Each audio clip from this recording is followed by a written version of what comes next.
everyone, Amy here with amyswares, and today I'm going to make a batch of poinsettia cards. Now this is a brand new layered poinsettia stencil. It's a 6x9 from the November release at a Colorful Life Designs. I have 4 ink colors here: sangria, rockin red, grass skirt, and sage. I have my Altenew blending brushes, and here is a photo of the finished cards to show you where we're headed. But this is such a simple batchable design, so you could easily create a bunch of cards in a snap with this stencil. So you can see I'm actually starting with the widest part of the stencil first. You might be inclined to think that you want to center up that bloom, which you absolutely can, but what I found in my experience is that it actually ends up better if I determine the composition based on the biggest part of the stencil. So in this case, the leaves actually stand out farther than the bloom itself.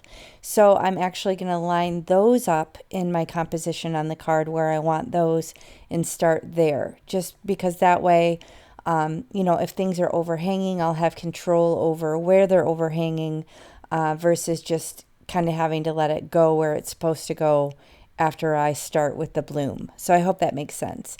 But basically, you can see how easily I was able to line that red portion of the flower right into that. It nestles right into the ink blending for the green leaves. And now I'm coming in with the red color, heavier handed in spots and lighter handed on others. I'm kind of doing that on purpose just to kind of give it a variance in color. Now these little strips on the petals are quite delicate, so be gentle, don't be rough like me. You can use pixie spray. I did not, and I was able to make it work, but if you're worried that you're going to shift it around, you can absolutely use pixie spray. Here you can see I'm just coming back into the bottom one and adding this color goldenrod just to add a little bit into the center of that bloom for the stamen. Is that what it's called?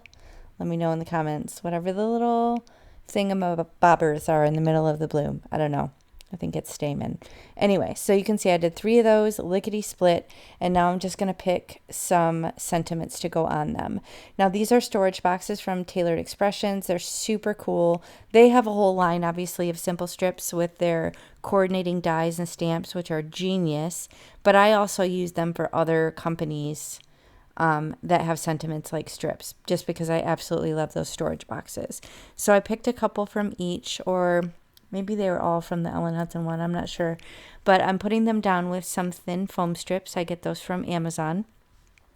And I will link all the products in the video description box below. So if you're interested in anything that I'm using, just under the video, expand and scroll down and you'll find those details.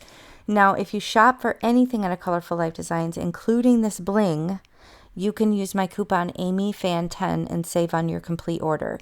So you can use my coupon for everything in the shop: stamps, stencils, bling, all of it. The only thing you can't use it for are the master creator bundles of stencils, because those are already so deeply discounted at 20% off. So be sure to use that coupon at checkout if you shop and save yourself some cash. Here I'm just flipping through because last month in October, tons of new green ones came out.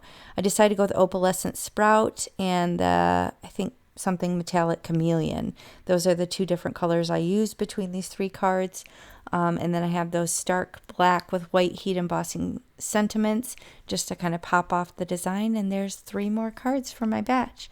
Easy peasy. So be sure to check out the rest of the stencils. There's a whole batchable collection, which is great for easy holiday cards. So thanks so much for watching. I'll catch you next time.